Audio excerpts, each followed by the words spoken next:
कैसे हैं आप लोग? उम्मीद करता हूँ बहुत अच्छे होंगे। दोस्तों एक बहुत बड़ी अपडेट है, जो हमारा एसएससी का पैटर्न सारे एग्ज़ाम का चेंज हुआ है। जैसे कि आप लोग जानते हैं कि 2022 में ही सारे एग्ज़ाम का पैटर्न चेंज कर दिया गया था, जिसमें सीजीएल, सीएचएसएल, एमटीएस सारे एग्ज़ाम का जितने भी एसएससी के अंदर आता है, उसको सारे को चेंज कर दिया गया था। और इसमें ये भी बोला गया था कि आपका जो डॉक्यूमेंट वेरिफ़िकेशन है, अब एसएससी नहीं लेगी, अब जो है डिपार्टमेंट ही खुद डीबी डॉक्यूमेंट वेरिफ़िकेशन लेगी।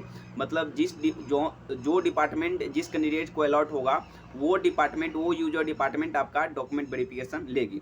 ठीक है दोस्तों, तो इसके रिगार्डिंग अभी तक कभी भी कोई भी नोटिस नहीं आया था कि कौन सा, मतलब अगर कोई डिपार्टमेंट ले रही है तो उनको क्या इंस्ट्रक्शन दिया गया है लेने के लिए, कैसे ले रही है। उसमें जो क्रूशियल डेट जो पहले एसएससी मांगती थी ईडब्ल्यूएस के लिए, ओबीसी के लिए, एससी एसटी के लिए, क्या अभी भी वही रहेगा कि उसमें कुछ चेंज किया जाएगा? तो दोस्तों कल के दिन, आज 16 जून है, कल 15 जून को एक नोटिस आया था, जो कि आप लोग यहाँ पे देख सकते हैं। Ministry of personnel public grievance pensions, department of personal training के द्वारा भेजा गया है ये, जो कि एएसओ एनसीएसएस के लिए ये नोटिस है। मतलब जिनको एएसओ एनसीएसएस डिपार्टमेंट अलॉट हुआ है, उनके लिए डीबी के नोटिस है। ये यहाँ पे आप लोग डेट भी देख सकते हैं, 15 जून 2023। आगे हम लोग चलेंगे तो यहाँ पे देखेंगे इसमें क्या क्या लिखा गया है। दोस्तों सारे चीज़ों के बारे में डिस्कस करेंगे इसमें। जब से एग्ज़ाम का पैटर्न चेंज हुआ है दोस्तों, जब से बोला है कि एसएससी डीबी नहीं लेगी, अभी तक कोई भी नोटिस इसके रिगार्डिंग नहीं आया था। अभी तक किसी को पता नहीं था कि कैसे डॉक्यूमेंट वेरिफिकेशन होने जा रहा है। और मोर एंड लेस दोस्तों, जो भी डिपार्टमेंट पहला लेगी वैसा ही सेम टू सेम सारे डिपार्टमेंट लेने वाली है डॉक्यूमेंट वेरिफिकेशन। क्योंकि ये एसएससी भी ऐसे सबको इंस्ट्रक्ट की होगी कि हाँ ऐसे ही लेना है। ठीक है, हमको जहाँ तक लगता है ऐसे ही लेगी। इसलिए दोस्तों आप लोगों के लिए ये बहुत ज़्यादा बेनिफिशियल वीडियो होने वाले हैं। जो भी एसएससी के रिलेटेड कोई भी एग्जाम की तैयारी करते हैं, सबको डॉक्यूमेंट वेरिफिकेशन से होकर गुजारना पड़ता है। और डॉक्यूमेंट वेरिफिकेशन में सबसे क्रूशियल जो चीज़ होता है, हमारा कास्ट सर्टिफिकेट होता है। जो जनरल कैटेगरी से है उनके लिए तो कुछ दिक्कत नहीं होता है, लेकिन दोस्तों मैक्सिमम लोग आजकल जो है 90% लोग कोई ना कोई कैटेगरी से बिलोंग करते हैं। ओबीसी हो या ईडब्ल्यूएस हो या एससी एसटी हो, 90% अगर नहीं ले तो 80% तो कह सकते हैं हाँ कि बिलोंग करते हैं। ठीक है दोस्तों, तो इसमें देखेंगे कि क्या क्या इसमें इंस्ट्रक्शन दिया गया है सर्टिफिकेट को लेकर, ओबीसी को लेकर क्या दिया गया है। मैं जो थंबनेल पे लिखा हूँ कि ईडब्ल्यूएस और एससी एसटी के लिए कोई टेंशन की बात नहीं है, तो क्या उसमें पहले तो ईडब्ल्यूएस के लिए सबसे बड़ी टेंशन होती थी, इस बार क्यों टेंशन की बात नहीं है? दोस्तों इस सारे चीज़ों के बारे में मैं इलेबोरेट करूँगा, सब चीज़ों के बारे में बताऊँगा। ये जो नोटिस में लिखा है उसके अनुसार ही बताऊँगा। ठीक है दोस्तों, तो इसलिए वीडियो में आप लोग बने रहिएगा, कहीं भी आप लोग स्किप मत करिएगा। आप लोगों के लिए बहुत ही ज़्यादा बेनिफिशियल वीडियो होने वाली है। ठीक है दोस्तों, तो आगे मैं चलता हूँ नीचे। दोस्तों ये जो है पॉइंट आप लोग देख सकते हैं, एसओएनसीएसएस द्वारा बोला गया है, congratulation on your success in combined graduate level examination 2022। इसमें वही लिखा गया है कि जो आपका सीएसएस जो है, सेंट्रल सेक्रेटरीट सर्विस, जो आपको मिला हुआ है एएसओ के रिगार्डिंग, तो उसमें आपको डीबी के लिए बोला गया है। आगे आप लोग जाएंगे तो दोस्तों मैं आपको सीधे उस पॉइंट पे लेके जाता हूँ कि जहाँ पे आप लोगों को जो कास्ट सर्टिफिकेट से रिलेटेड आपको डॉक्यूमेंट वेरिफिकेशन में कैसे, कौन सा फॉर्मेट ले जाना है, किस डेट से पहले बना के ले जाना है, उसमें दिया गया है। वहीं पे चलते हैं सबसे पहले दोस्तों। तो यहाँ पे 4 नंबर पॉइंट के रिगार्डिंग आप जब यहाँ पे डी नंबर पॉइंट पे जाएंगे, 4 का डी पॉइंट, तो दोस्तों देख सकते हैं यहाँ पे क्लियरली लिखा गया है। यहाँ पे जब मैं थोड़ा जूम कर देता हूँ, एक मिनट दोस्तों, थोड़ा नहीं आ रहा है।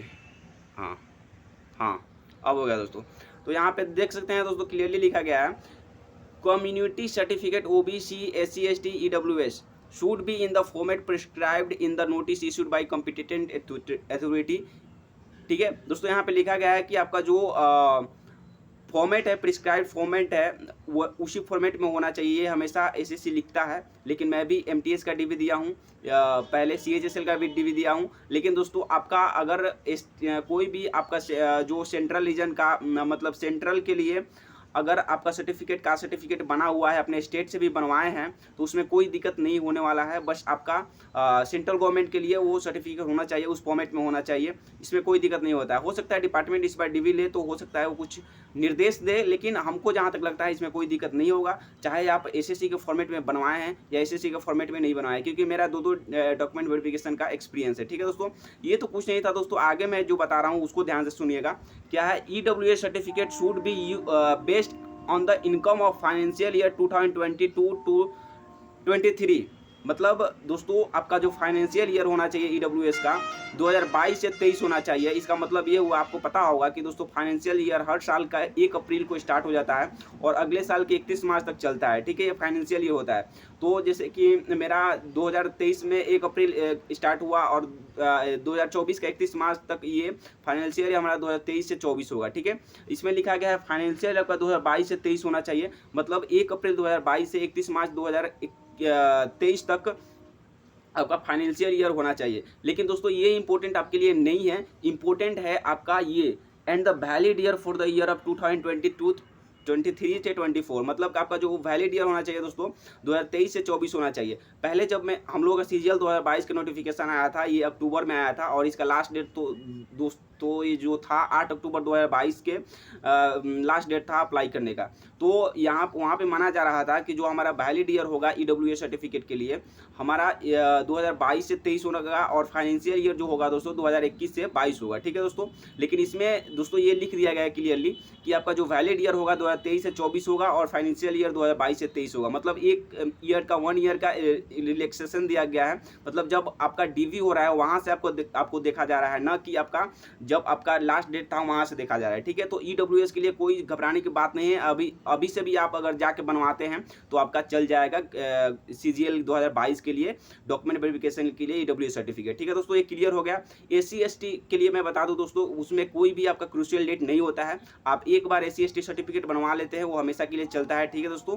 हाँ, ये मतलब ऐसे ओबीसी या ईडब्ल्यूएस के लिए जैसा नहीं होता है, आप कभी कभी बनवा ले, एससी एसटी में कोई भी पंगा नहीं होता है, ठीक है दोस्तों। सबसे बड़ा पंगा यहाँ पे ओबीसी सर्टिफिकेट के लिया है। इसमें बोला गया है ओबीसी सर्टिफिकेट इशूड बिटवीन 8/10/2019 से 8/10/2022 तक, मतलब जो लास्ट डेट था हमारा फॉर्म भरने का सीजीएल 2022 का, उसके 3 साल पहले तक का होना चाहिए, उसके पहले का भी नहीं होना चाहिए, 3 साल पहले के पहले, और जो 8/10/2022 है उसके बाद का भी नहीं होना चाहिए। तो दोस्तों आप लोग क्लियरली समझ गए कि इसमें जो है जो पहले ओबीसी सर्टिफिकेट मांगता था वैसे ही है। और एक और चीज़ इसमें ऐड कर दिया है दोस्तों, would only be considered for the claim and should be in the strict conformity with annexure 11 of the examination notice. मतलब दोस्तों जो हमारा ओबीसी सर्टिफिकेट है स्ट्रिक्ट कंफॉर्मिटी, मतलब यहाँ पे थोड़ा जोर दे रहा है, मतलब स्ट्रिक्टली उसी फॉर्मेट में होना चाहिए जो हमारा एनेक्सर 11 में दिया गया है, जो सीजीएल 22 का नोटिफिकेशन दिया हुआ था। तो इसलिए आप लोग दोस्तों अगर नहीं बनवाए हैं पहले का, अगर आप ऑनलाइन ही बनवा के लाए हैं, बनवा के रखे हैं, अगर आप 8/10/2022 के पहले का बनवा के रखे हैं ऑनलाइन और कॉम्पिटिटेंट अथॉरिटी मतलब जो उसका प्रिस्क्राइब्ड फॉर्मेट है उसमें नहीं बनवाए हैं, तो आप लोग बनवा लीजिएगा,